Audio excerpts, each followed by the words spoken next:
Giydim beyazlara, düştüm yollara. Ya Rab nasip eyle cümle kullara. Nice aşıkların gönlünde yara. Ne güzeldir ya Rab Kabe yolları.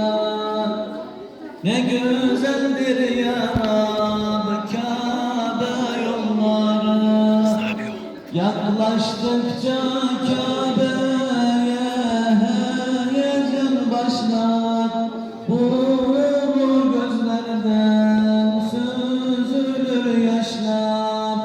Öyle bir hasret ki bitmeden başlar. Ne güzeldir ya Rab Kabe yolları. Ne güzeldir ya Rab Kabe yolları. Uçsuz bucaksız çöller aşarak lebbeyk sedaları ile coşarak nurlu Beytullah'a doğru koşarak.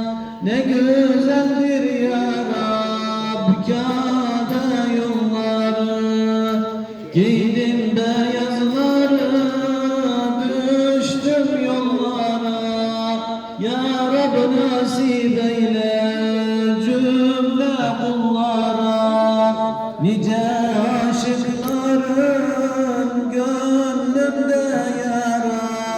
Ne güzeldir ya Rab Kabe yolları.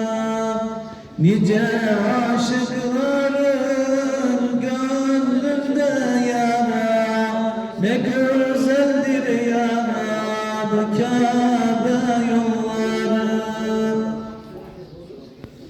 Allah kabul etsin.